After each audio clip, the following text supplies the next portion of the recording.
Morning again, everybody. It is great to see you and great to see anybody who has slipped in during the course of the worship, and welcome to anyone who is going to be watching this delayed live on YouTube. It's great to have you with us as we step into a new series, Daniel, the Fight. And so hopefully that's not too scary, but is going to be exciting and helpful as we go forwards. The series that is going to carry us into the first section of the summer holidays for us. And what we are trusting is and hoping for is that this is going to be an opportunity for us to really receive strength from God, to live for God in a way that is joyful and a thriving relationship with Him in an environment that, if I am honest, I think is becoming increasingly challenging for us to do that. So last week, for those of you that were perhaps here or maybe caught up online, we saw Ryan rounded off the breakout series, looking at both the failure and thankfully also the restoration of Peter. And I think there is something about that account that really emotionally, spiritually connects with us as people, because we know and feel, don't we, the tension of Peter's story and of his life, that there are times when living for Jesus just feels easier. And I trust that that's going to be the reality for our youth that are away on DTI at the moment, sort of surrounded by thousands of other people, who are worshiping God and wanting to make decisions to honor Him and follow Him. And we love those times, being together with other people. And maybe you can remember times and seasons in your life when it was just easier to honor God with your decisions, with the practices of your life and lifestyle.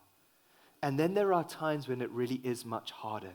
You go into your office and there are other people who are there. No one else is a Christian. Everybody's engaging in a different culture. Or you're with family. None of them know God. Or you kind of amongst a group of people. They're doing things. What am I going to do? And there is this kind of moment of challenge. How do I live for God in this moment? And we see that there's not just a battle within, but there is also a battle that is external to us. And often the deciding sort of tipping factor that tips the scales one way or the other, that makes living for God easier or harder, is linked to the environment that we're trying to do it in, the community that we are trying to live for God in.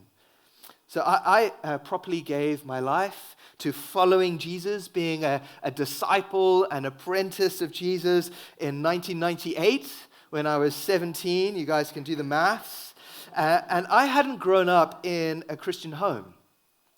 My family weren't Christians. We didn't really go to church. However, I had grown up in a broadly Christianized culture, as I'm sure many of you have as well. Perhaps not all of you, but many of you. A large percentage of the people, when I came to Jesus to follow Him, still went to church regularly.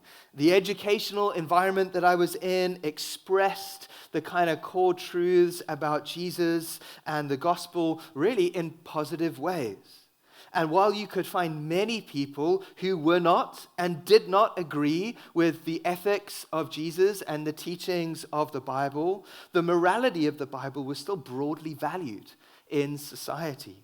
I know when I decided to become a Christian and even later to become a pastor, a lot of my friends, though they weren't Christians, kind of looked at me and thought, okay, we kind of don't understand what Jason is doing. A bit crazy to us, but it's a noble thing that he is seeking to do. The environment was not perfect at all, but there is a sense in that it was largely favorable and helpful and supportive of me growing as a Christian and living out my Christian faith in a reasonably public way. I'm not sure if perhaps you can recognize that was a similar experience for you, perhaps when you first became a Christian. That might not be the case if that has been your decision more recently. I think the situation that we're living in today is very different, and we can probably recognize it's changing quite rapidly. And while it's not new for Christian people and for the Christian faith to be disrespected rather than honored in society, I think it's still largely a new thing for us in our general experience and for the church broadly in the West. And maybe you have a slightly different experience of that, but I think that's probably broadly true. A recent study that was released this year in partnership with the Evangelical Alliance and Hope Together, as well as Alpha and some others, has discerned that the number or percentage of adults in the UK who are practicing Christians is at about 6%. 6% roughly of adults in the UK would be considered practicing Christians. I think that, I'm not sure what happens in your heart when you hear that. Maybe you look at that and your experience, where you go to work, you think, wow, that's not bad, 6%. I wouldn't mind 6% around me at the moment. Or maybe some of you thinking like, what, 6%? And for me, I engage with that, and it's both sad and I think also a little bit unsettling. I think there's something to grieve when we look at that. What does that mean in terms of our identity, the way that we think about ourselves as God's people living in society today, knowing that if we are following Jesus seriously, and there are a lot of other people who, they tick Christian in the box, but it maybe doesn't mean much for their life, but for those people who are seeking to follow Jesus seriously and make that a part of their life and lifestyle, there are a lot of other people who aren't doing that, much more that aren't doing that than are. And I think if they relax the criteria for what a practicing Christian is, maybe that could go up a little bit. John Mark Comer has described his experience like this. It's like in our lifetime, we have seen Christianity, and maybe you can engage with this, see what you think. Do you recognize this as being truthful in your experience? That Christianity in our lifestyle has gone from the majority position to the minority position. Is that your experience at work, where you study? From the center of culture, and I don't just mean in terms of influence, but also in terms of the way we do our lives. Think about what happens on a Sunday today in comparison to what happened on a Sunday a couple of decades ago. So from a practice point of view, it's moved from the center of culture and society to the fringe. How do we feel about being fringe people? From being respected as people of faith to disrespected as intolerant, even immoral people. That's a hard knock and change to experience in terms of the way that other people perceive us and think about us. I thought it was really interesting in this study, I don't have the slide, but one of the things that kind of really emotionally stood out to me, I guess, was that of all the people they surveyed, 27% of adults in the UK would describe Jesus as being a moral person in a positive light. I thought, wow, it wasn't long where people would have thought, we don't believe him, but he was a good person, he was a good teacher. And now we've got 27% of people only thinking that he was a moral person. And I think that's symptomatic of the shift and swing that we are seeing in society today, where for many of us growing up, morality was something we learned externally to us. We were taught what it was to think about what is morality, what is right, and what is good. And within the context of Christendom, that was from God and from the Bible. To a time today where what is right is actually understood as the breaking off of all external restraint to freely follow the true inner desires of our hearts. And any restriction to following the desires of our hearts, that's actually now what is seen as truly immoral in our culture today. A total flipping on its head of what we perhaps have been used to. And so Jesus' teaching of what it is to become a follower of him and a Christian really doesn't fit that mold, because what does Jesus say? Deny yourself, take up your cross, and follow me. In other words, surrender your heart to me and follow my ways above your ways. And so the core teaching of Jesus is now actually seen as immoral in our society. Now, the reason that I share that with you today is not to scare us. There's not a lot of laughter in the room right now, although maybe it is a bit scary to engage, but perhaps it's actually just helpful because this is what we live in day to day. We're experiencing this all the time. And don't worry, this isn't also to guilt trip us into evangelism over the next couple of months, because we know that doesn't work. What we want to do is help one another to flourish in our relationship with God in a place and a time, and it's not the only place and time the church has ever had to do this, but in a place and a time where we may not just be misunderstood, but perhaps also opposed and challenged, and I think maybe worst of all for us in our culture, disrespected and not honored. It's one of the hardest things to live knowing that people disrespect you and dishonor you. Okay, little example for this. I think we possibly all know the difference, okay, at a product level between the commercial, industrialized, mass-produced, flat pack product, I'm not going to mention any brands, but think of something, to the genuine, real craftsmanship, unique, precious, lasting item. Okay, so we know what it is to look out for that and see it and experience it. Like this, is mass produced. It's kind of everybody has it. Everybody goes after it. It's easy to get. And there's something unique and special about this. Now, the reason that's our home, that we went flat pack when we had to replace our kitchen because it was broken and dying, okay, was not because we thought it was better and it was the best option for us. It's because it was cheaper and you could DIY it, okay? That was why we did it. But life with God is not meant to be flat pack, DIY, cheap. Your life is more valuable than that. And just because everybody else is doing something different doesn't mean it's better. See, your life and your life with God, it's precious, it's artistry, it's eternal, it stands out. And yes, at times, it's different. And it's costly. I'm okay with our flat pack kitchen. I think in the end I did okay. I had some sleepless nights, especially about the sink. That really kept me up, okay?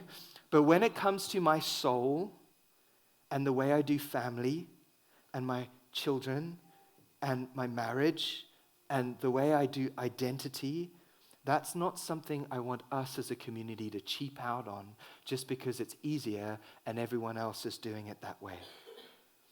And right now we live in a culture that at a soul level does want the flat pack because it's easier and it's less costly.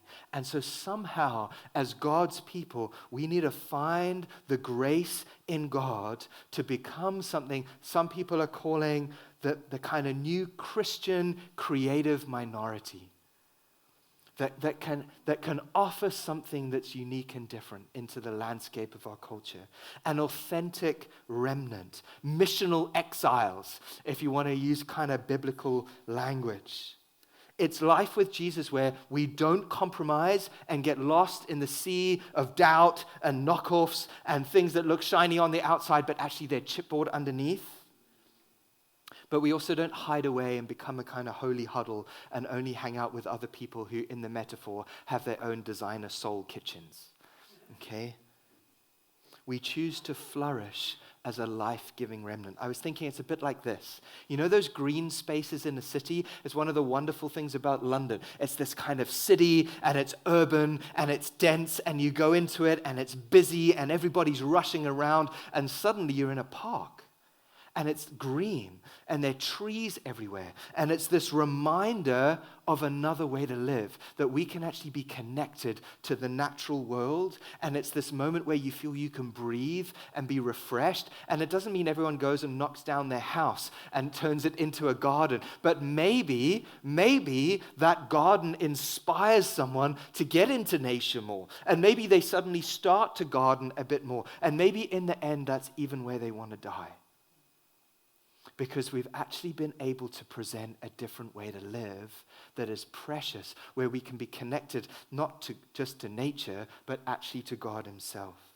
And this is not the first time that God's people have found themselves in this kind of context, where maybe the kind of majority is in another space. And so we're not without a biblical reference point or examples of hope. And that is why we want to look at the life of Daniel and keep coming back to the life of Daniel and the examples that we see where we can learn to live without compromise, which we're going to touch on a little bit today. Okay, it's sort of introduction and this first idea of compromise today. Next week, we want to look at how he lived to be a heavenly influence, which is what we are called to do as God's people. Ryan's going to look at what does it mean to live with courage and bravery. Sometimes when it means we're going to need a sacrifice to be able to do that.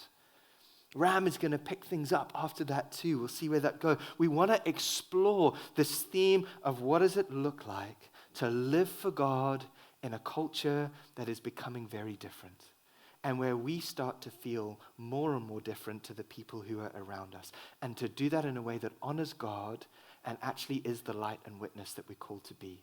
So hopefully that is going to be helpful and engaging. I can't promise it's not at times going to be challenging, but it's going to be real. And I really am praying that it's going to give life and hope and strength to us. So let's pray, and we can jump into the first chapter, Daniel chapter 1. If you've got your Bibles, you can kind of get there. Pray for me as I read it that I get the names okay. I was kind of practicing them. Nikki was looking at me. She occasionally laughed. Okay, so I'm going to do my best with all the names. So Father, thank you. Thank you that you are with us, that you are the true and living garden, that you call us into. You're the living vine. That as we are living connected with you, we have a life that actually, if people could see it at a heart and soul level, they would desperately want it. And so, Lord, I pray where we have been maybe caught up in the stuff that's going on, and if we're honest and we look at the life and the health of the garden of our heart, it is, as Allah prayed earlier as we were worshiping, dry and in need of water. And so, God, would you come and just water the ground of our hearts, soften our hearts. May we learn from this amazing example, this man of faith, and others that have lived like him, that we would know how to navigate this season well with you. And I pray, God, for people who are maybe here today, for those of us who have felt disillusioned, who have felt sort of sadness, anger even, over the shift and the loss that we are experiencing. Confusion, how do we do this? Fear, how will people react to me? God, I pray that you would make a way forwards for us to live in a way that honors you. In Jesus' name, amen. Amen. Okay, Daniel chapter 1. Let's hit it. In the 3rd year of the reign of Jehoiakim, king of Judah, Nebuchadnezzar, king of Babylon, came to Jerusalem and besieged it. Okay, we don't have time to look at all the language and imagery that's here, but I'd encourage you maybe to go away, read through this in the week, and just see how much of this connects with your felt experience of living for God in the culture that we're in today. Verse 2, and the Lord delivered Jehoiakim, king of Judah, into his hands, along with some of the articles from the temple of God. These he carried off to the temple of his God in Babylonia, and put in the treasure house of his God. Then the king ordered Ashpenaz, chief of his court officials, to bring into the king's service some of the Israelites from the royal family and nobility, young men without any physical defect, handsome, showing aptitude for every kind of learning, well-informed, quick to understand, and qualified to serve in the king's palace. Some of the ladies are thinking that's a nice sort of description of a man. You know, that sounds pretty good. He was to teach them the language and literature of the Babylonians. Verse 5. The king assigned to them a daily amount of food and wine from the king's table. They were to be trained for 3 years, and after that they were to enter the king's service. Among those who were chosen were some were from Judah: Daniel, Hananiah, Mishael, and Azariah. The chief official gave them new names: Daniel, the name Belteshazzar; to Hananiah, Shadrach; to Mishael, Meshach; and to Azariah, Abednego. Verse 8. But Daniel resolved not to defile himself with the royal food and wine. And he asked the chief official for permission not to defile himself in this way. Now God had caused the official to show favor and compassion to Daniel. But the official told Daniel, I'm afraid of my lord the king, who's assigned your food and drink. Why should he see you looking worse than the other young men of your age? The king would then have my head because of you. Verse 11, Daniel said to the guard whom the chief official had appointed over Daniel, Hananiah, Mishael, and Azariah, please test your servants for 10 days. Give us nothing but vegetables to eat and water to drink. Any vegans or vegetarians among us?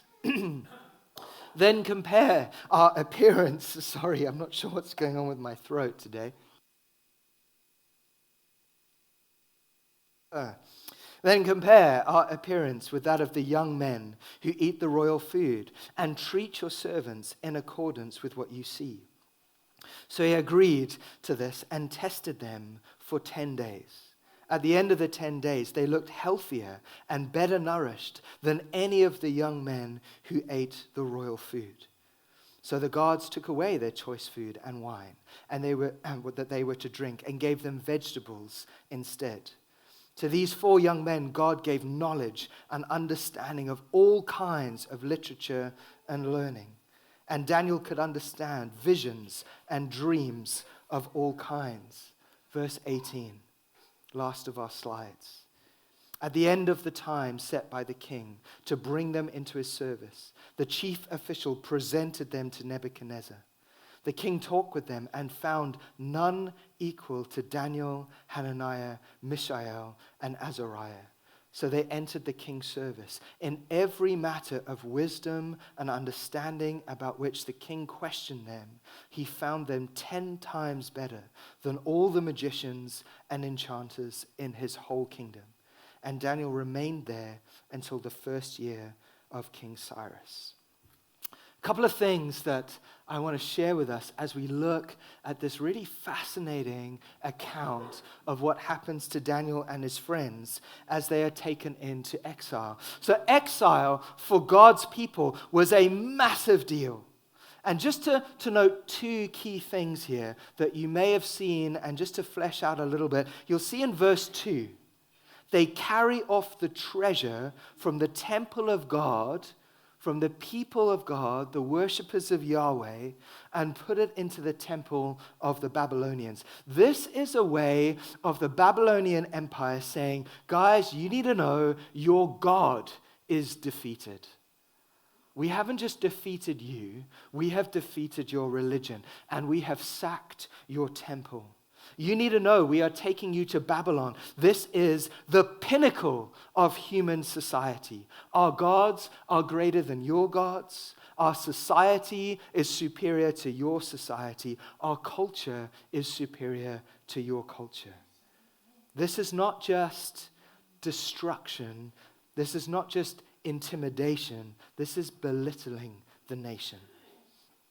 And throughout the Bible, from this point, we see that Babylon becomes this archetype of civilization in opposition to God's people, and how civilization can develop apart from being related to God. And so we read about Babylon right through the Old Testament into the New Testament, even to the end of Revelation. It becomes this example of a hostile environment for the people of God to live in.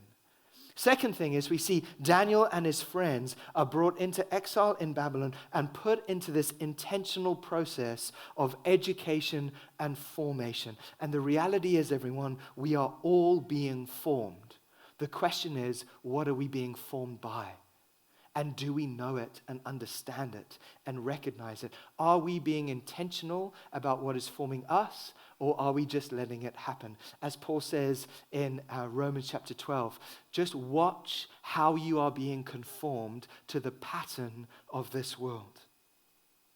And so when it says they were educated in the language and literature of the Babylonians, this would have included their religion, their values, their culture. They're even renamed.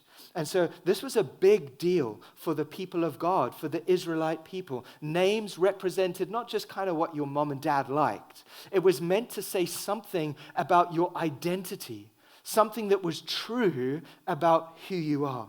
And so Daniel, whose name means God is my judge, literally, I live by the law of Yahweh. He is my guiding light that I live by. And his name is changed to Belteshazzar, Bel's prince. Bel was the principal divinity in the culture of Babylon. And so he's renamed the one who is favored by Bel. And so you have here Daniel and his friends taken from their home, Israel, the temple, the place that they understood the presence of God was accessible to them, and moved to a place that has told them their religion has been destroyed, their culture is worth less than theirs. Now living in an environment that does not just oppose them, but is seeking to transform them and push them into the mold and thinking of the Babylonian culture. Can you see why this is a significant book for us to be studying as God's people and in the church today? I want to say as well, this idea of exile is not something that is unique to Daniel. And actually, right throughout the narrative of the Bible, we see that there is a sense that we are all exiles for God in this world.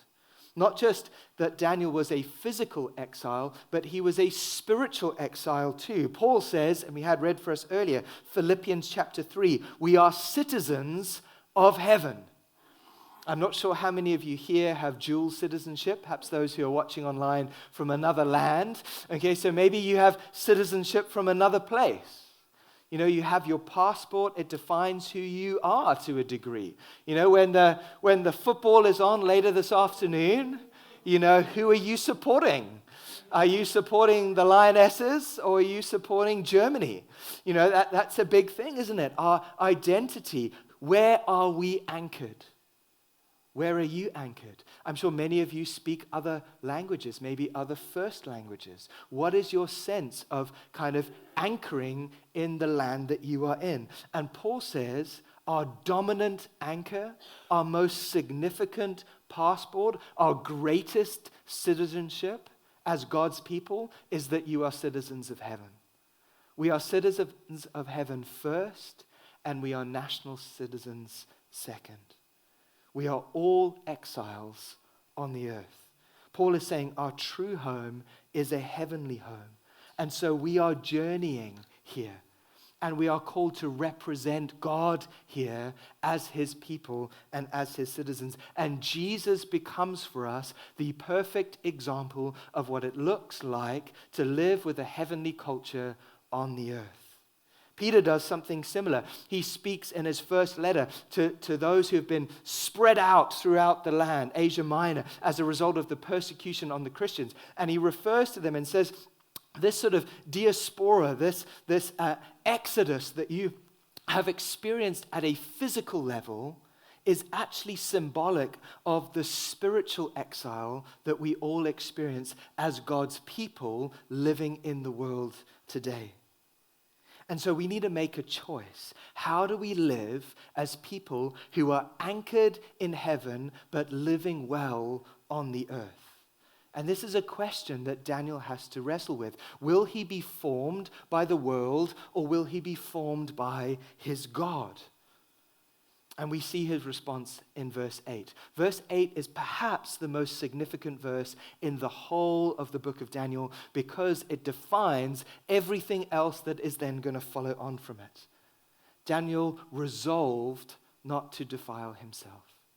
He resolves not to defile himself. And it's a huge decision. And what's interesting to me, it starts with something that's sort of seemingly insignificant. You know, it's not like the king marches in a bunch of ladies from his harem and sort of says, you know, Daniel, you can have all of these women and do what you like, or he calls him to go and murder someone for him and become an assassin, or, you know, to come and bow down and worship before another god, or whatever it is that you can think of. And he faces some really significant challenges later on in his life. But this one must have seemed crazy to the official that's working with him. What is the problem with eating the best food in the land? This is the food and the wine that is coming from the king's table.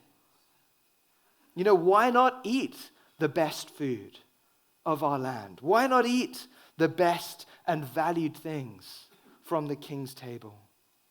You see, this is a Garden of Eden moment for Daniel. Is he going to trust God and honor him even when it perhaps doesn't make sense? Or does he choose to go with the flow in a way that is going to cause less resistance for him? And we see that Daniel doesn't do that. He makes a decision. Literally, the Hebrew is he set his mind not to pollute himself. I'm not gonna relinquish my identity for food, is what Daniel says. Because there's always a cost. There's always a cost to compromise. And so he says, I'm not going to just watch this program on Netflix or Amazon Prime because all my friends are watching it, even though I know it dishonors God. I'm just not going to do it. It's not worth it. I'm not going to have this kind of relationship, even though everybody else thinks it's okay right now, because I'm going to live to honor God. I'm not going to spend my money on this, even though everyone else is spending their money on this and living like that, because I know it's not actually what honors God. I'm not going to criticize people in this way, even though everybody else in our culture criticizes people like that, because that's not the culture of heaven. I'm not going to neglect meeting together with my Christian family because the world is now busy on a Sunday, because that's just not the culture of heaven. Do you see, whatever it is for you, what is it for you that maybe looks like seemingly meaningless? And yet it's crucial, and this sets the tone for the whole of the rest of Daniel's life. He says, and this is the key, I am prepared to be different. I am prepared to be different if that is what it's going to take to honor God in the environment that I am in. And Daniel didn't choose the environment he was in. He didn't choose it. We haven't chosen the environment that we are in. But we get to choose how we respond to it. Do we respond to God, or do we just sink in and follow? And you know, the thing is about not compromising, God will always bless a faithful remnant. He will always bless a faithful remnant. And we see at the end of the chapter, God has not abandoned them. Isn't it amazing? They leave the temple, they leave their land, the place where they think they're going to know the presence of God. They feel like they are saying goodbye to a relationship with God because of the environment that they are in. But God has not abandoned them. We see that he's at work in their lives, giving them grace and ability to understand things. He's at work in the officials' lives who don't know God at all in order to give favor to them. They are not separated from the presence of God. When you go into your workplace and it doesn't look like there is another Christian person there, you are not alone because God is with you. We have not lost the presence of God. We just need to learn to see it and seek it. Second thing, their faithfulness to God does not take them out of the culture. They don't recluse. They don't kind of become an enclave all to themselves. They don't disconnect. In fact, God blesses them for the very purpose of being able to be a blessing to the king of Babylon, the one who has overthrown Jerusalem. And we're going to look more at this next week, but it's amazing that the prophet Jeremiah prophesies to the people in exile. And this is what he says. This is how he says you're to live in exile, in a land that doesn't know and honor God. Jeremiah says to the exiles, seek the peace and prosperity of the city to which I have carried you into exile. Seek the peace and the prosperity of the people who have destroyed the temple of God and ruined your life and taken you into exile. Seek their peace and their prosperity and pray to the Lord for it, because if it prospers, you too will prosper. What an amazing way to respond when people are against us. That we don't put up walls, we don't hide, but we actually stand as a garden in the city with a purpose to bless and to honor, whether we're honored or not. And we're going to look next week more at how to do that. And then we see that Daniel, there's something about this victory of faith, of not compromising in the small stuff, that sees him through to the end. Daniel sees the beginning of the exile, and he sees the end. He sees the people go home. 70 years, 7 decades of being tested and remaining faithful and being a witness for God in an environment that was totally caustic to having a faith in Yahweh. What an amazing example. And you see, this is what our children and our children's children are going to need from us, from this generation. Can we be a generation of Daniels and Danielles? Okay. But it starts with this resolution. I will not be compromised. I will not be compromised. I will not give up my identity just to have this thing that everybody else is having, the flat pack version of what it looks like to have a flourishing life. I am prepared to pay the cost of the designer version because it's designed by God and He actually knows what's best. And yes, we might trust the flat pack for our kitchens, but not for our souls, and not for our families, and not for our church. I'm prepared to be different if that's what it means to honor God in this season. And so I think Daniel's life is an invitation away from compromise and towards life-giving faithfulness. And so I want to encourage you to make the first step of a decision today. And maybe for some of you, that's right, like kind of really easy. You're like, Jason, I'm already doing this. Amazing. And you're an example to us already. But for others, this would be a big first step. And it's to begin the process of embracing a unique and different life. To begin the process of embracing a unique and different life. To live a Christian life today is going to put you at odds with the culture we live in. And that is something, friends, family, that we are going to need to learn to accept and even thrive in. To choose to investigate and root out the areas of compromise that have perhaps slipped into our lives. And we will all have them, I think. And if you don't have any areas of compromise in your life, then there is a teaching slot after Ram, and you can take it and tell us how to do it. Okay? It is just about impossible to have got to this point in our lives and not have been compromised in some way. But the message of the gospel, it is never too late to come before God and say, God, I give you my heart and I need to start over. And would you help me? I have been formed by a world that is hostile to you, and it's made part of me hostile to you. And I want that to change. I want that to change. Okay? It's soul renovation time. Rip out the flat pack. Okay? It's about saying yes to God. I will follow you, even when Christianity puts me at odds with my colleagues and my friends and maybe my family. And I'm going to do that in a way that is loving and gracious and seeks the prosperity of those that oppose me. Because that's the right spirit to come in it in. Okay. We want to live first as citizens of God, and after that, we can support the Lionesses this afternoon in the football, okay? But God's kingdom has got to come first. God's kingdom has got to come first. So maybe I can invite the team to come up.